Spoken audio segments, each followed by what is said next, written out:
Welcome to this session on Grammarly, Part 2, using Grammarly to check some text. The Grammarly program is something I use relatively frequently, and so I actually have an icon on my toolbar already set up to link to the site. And so I just click on that link, which is www.grammarly.com, all lowercase, and it brings me to the front end of the site. The first thing you want to do is log in, because logging in is the way to get access to additional features that you can't have when you just use the public site. So on the upper right, you click login. You type your email address, which is the Eastern email address, and the password that you created when you created the account, and then you log in. And you might have something from before, but you can simply click clear to clear that.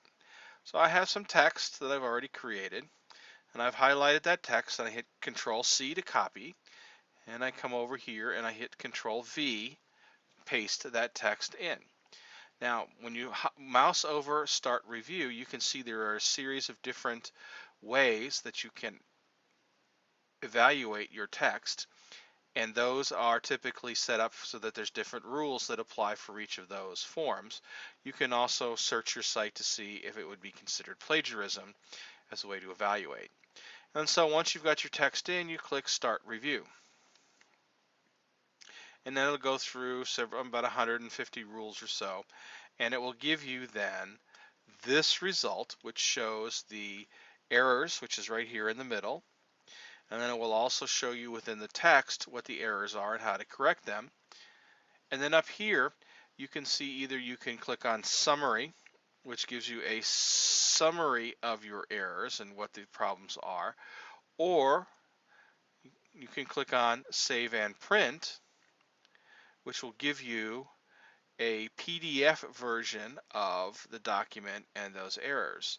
And so for now, what we're going to do is the first thing you're going to want to do for the class assignments in my classes is you want to save that Grammarly document temporarily as a document, because you're going to want to come back to it later. And to save it, and then what you're going to want to do is to deal with editing the text. Now, the way that I edit text is I drag my icon over, or grab the top left right corner and drag it over, so that in my left hand side I have the Grammarly window, and on the right hand side I have the text that I'm working with, because it does you no good to make the changes in the text here. And so I will then go through each of the items, making changes in the text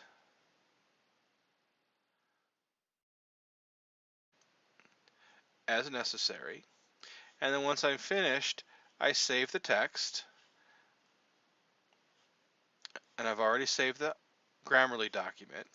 And once I've made the changes, what I'll simply do is I highlight it again, Control C, come over here, clear the text, Control V to paste the recently edited text, rerun the review,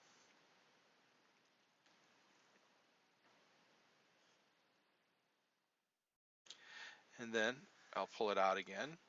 I'll save in the second report. File, save as, Grammarly report 2, save.